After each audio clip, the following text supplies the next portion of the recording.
Claire Holloway had never imagined that a single accusation could make her lose everything in just one night.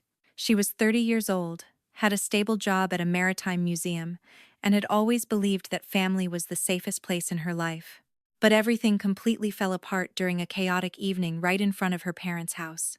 Her sister, Vanessa, stood in the yard crying uncontrollably, as if her whole life had just been destroyed.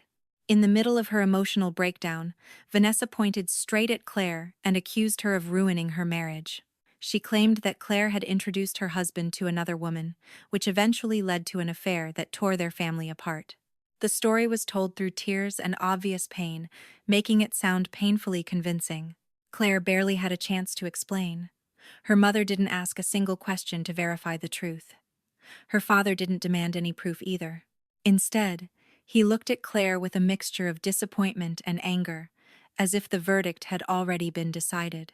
Within minutes, he shouted for her to leave the house and declared that she was no longer worthy of being part of the family. In that moment, Vanessa's tears became evidence, while Claire's stunned silence was taken as a confession. Soon after, her father began throwing Claire's belongings out onto the yard. Shoes, books, and personal items landed on the wet grass. A framed family photo even shattered when it hit the driveway. Claire stood there in shock, watching everything unfold. In that moment, she realized something painfully clear. When people want to believe a certain story, the truth suddenly stops mattering.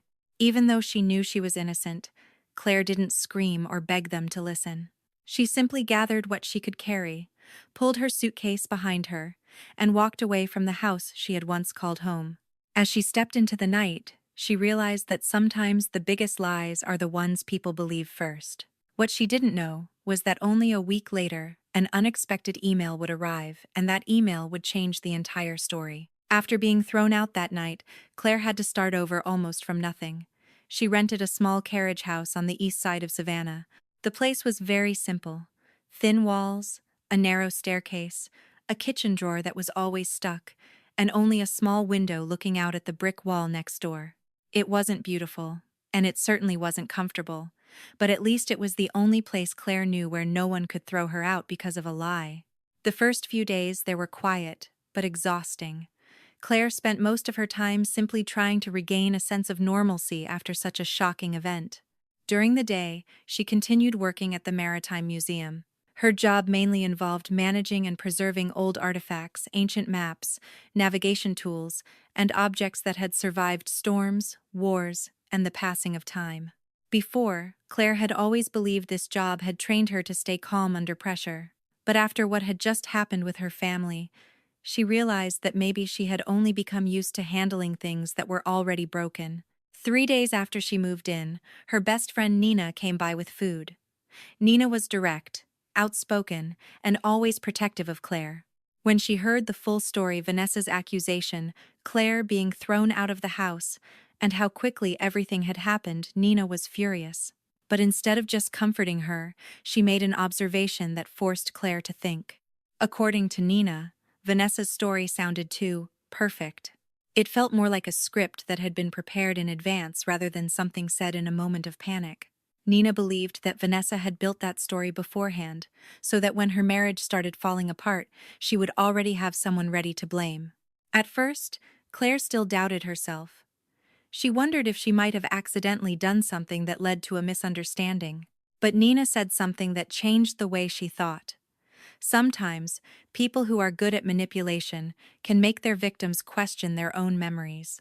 And if Claire truly wanted to find the truth, she needed to stop thinking emotionally and start looking at everything logically. After that conversation with Nina, Claire began to review the entire situation from a different perspective.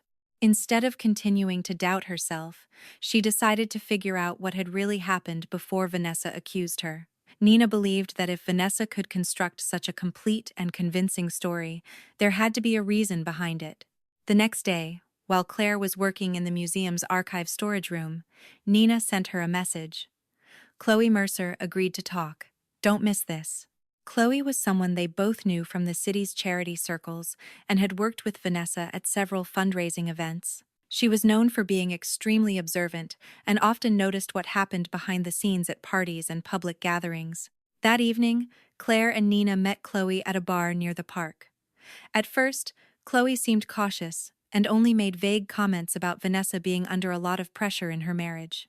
But Nina wasn't satisfied with those unclear answers. She asked directly, why had Vanessa been so quick to blame Claire? The question made Chloe fall silent for a long moment before she finally lowered her voice. She admitted that there had actually been rumors circulating among people in their social circle. According to Chloe, some people had suspected that Vanessa had grown unusually close to another man during several charity events. No one had clear proof, but the whispers were enough to make Vanessa nervous. What was even more interesting was that the man in question was not her husband. His name was Daniel Cross, a consultant involved in heritage preservation projects who often appeared at many community events. Chloe explained that Vanessa had seemed increasingly worried that the truth might eventually come out. Because of that, she might have tried to create a different story first, before anyone had the chance to start asking questions about her. For the first time, Claire felt as if cracks were beginning to appear in the story. After hearing Chloe mention the name Daniel Cross, Claire and Nina decided to dig deeper. They knew that rumors at charity events were often nothing more than whispers, and without real evidence they could easily be denied. Still, at least they now had a direction to follow. Chloe also gave them an important lead. If they wanted to know what had actually happened during Vanessa's events and work trips, they should talk to Grant Ellis. Grant handled logistics for many heritage preservation programs in the city. His job required him to manage schedules, hotels, room assignments, and organizational details for participants. In other words, if anyone knew who stayed where and who traveled with whom during those trips, it would be Grant. Claire and Nina met Grant at a riverside restaurant the following day. From the beginning, Grant made it clear that he was not someone who liked getting involved in other people's problems. He said directly that he didn't want to be part of anyone's family drama. However, he did admit that there had been a few things that made him uncomfortable while working with Vanessa. Grant explained that in the months leading up to Vanessa's divorce, he had noticed some unusual details in the schedules of several work trips. On a few occasions, Vanessa and Daniel Cross had been assigned rooms in the same hotel during heritage preservation events, sometimes even on the same floor and in the same wing.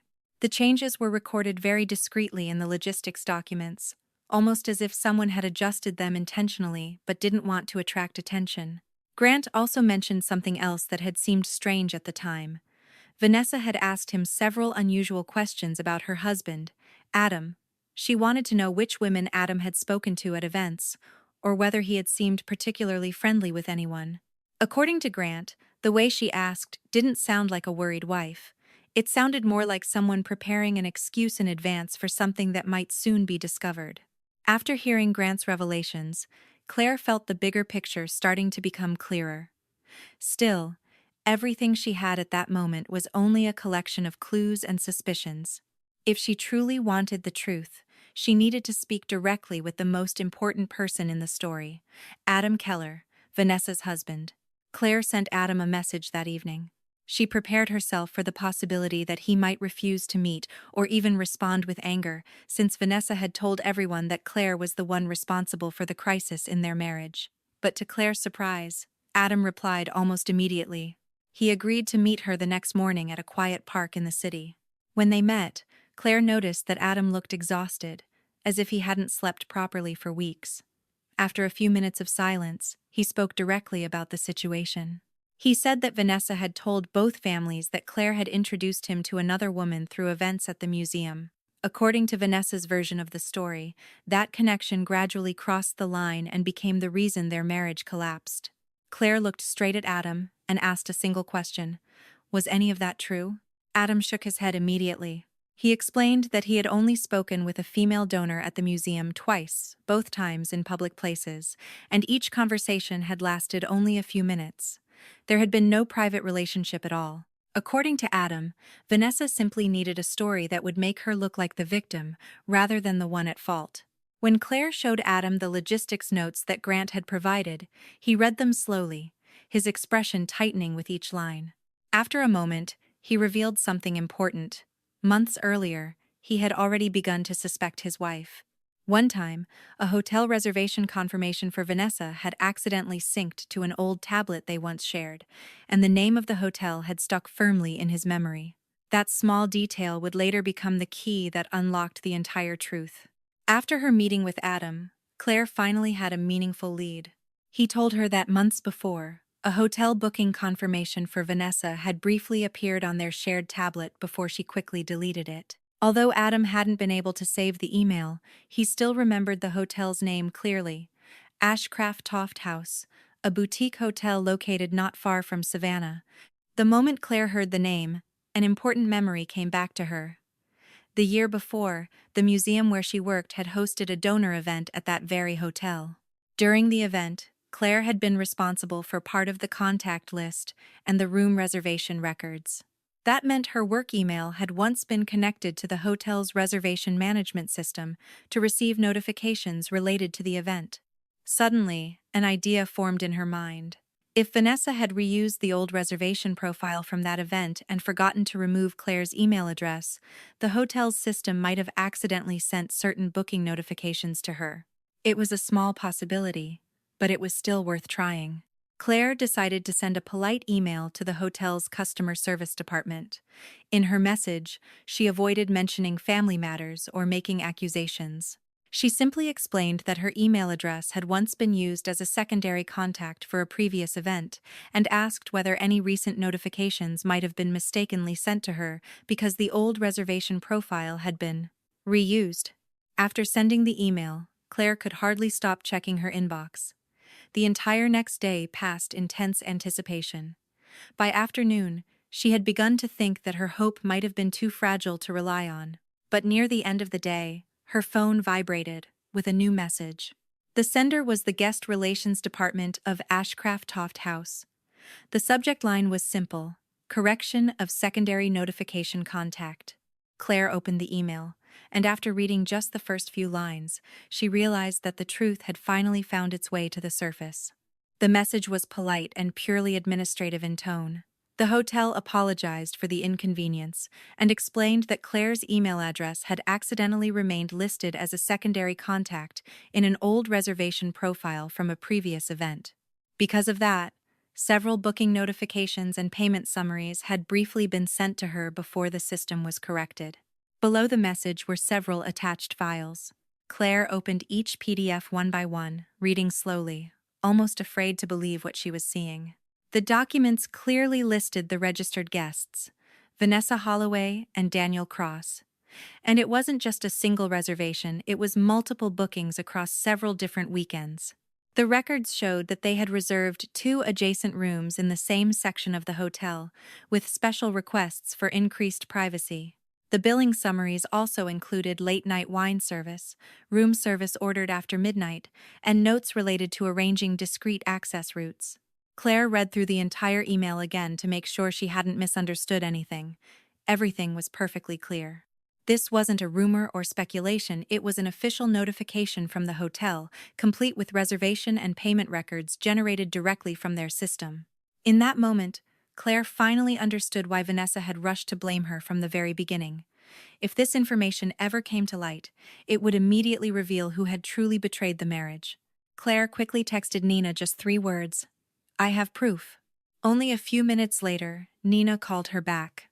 As Claire read the entire email and its contents out loud, Nina responded with a short but powerful remark. "Sometimes, lies can be loud, but documents and records never lie." After carefully reviewing the email and all the attachments from the hotel, Claire knew she now held undeniable evidence.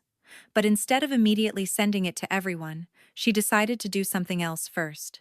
She wanted to face Vanessa directly and see her sister's reaction when the lie had nowhere left to hide. The next day, Claire went straight to the house where Vanessa was living. When Vanessa opened the door, she looked completely different from the devastated woman she had seemed to be earlier. Her makeup was neat, her clothes perfectly arranged, and her face calm as if everything were still under control. Vanessa looked at Claire coldly and asked briefly what she wanted. Claire didn't waste time with small talk. She stepped inside and said she wanted to know only one thing: why Vanessa had blamed her for the divorce before anyone had even asked for the truth. Vanessa gave a faint, dismissive laugh, acting as if her earlier accusation had been perfectly reasonable. But Claire didn't argue. She simply took out her phone and showed Vanessa the first page of the payment summary from Ashcraft House. The moment Vanessa saw the names in the document, she froze for a split second. It was a tiny reaction, but Claire noticed it immediately. The confidence Vanessa had shown just moments earlier began to fade. Vanessa demanded to know where Claire had gotten those documents. Claire calmly replied that Vanessa's own carelessness had caused the hotel to send the email to someone who was never supposed to receive it. Over the next few minutes, Vanessa tried every possible way to deny it. She grew angry, accused Claire of spying on her, and even tried to claim the documents were simply a misunderstanding. But eventually, when there was no way left to escape the truth, she said something that sent a chill down Claire's spine. Vanessa admitted that she had blamed Claire for only one reason: because Claire was the easiest person to sacrifice. That statement made Claire realize that everything that had happened was not a mistake made in panic. It had been a deliberate decision. And in that very moment, Claire knew that the relationship between the two sisters was truly over. After leaving Vanessa's house, Claire understood that things had reached a point of no return. She no longer had any reason to remain silent. Vanessa's lie had caused her to be thrown out of her home and rejected by her own family. So this time, Claire decided to let the truth speak for itself. That evening, Claire and Nina sat together in the small kitchen of Claire's rented house. They placed all the documents on the table and organized them carefully: the email from the hotel, the payment summaries, the logistics notes that Grant had provided, and the details Adam had confirmed. Claire knew that if she only sent the hotel bills, Vanessa might try to twist the story again. What mattered most was sending the entire chain of evidence in the correct order, so that no one could question where it had come from. Claire wrote a very short and straightforward email. The recipients included her parents, Vanessa, and Adam. In the message, Claire simply explained the truth.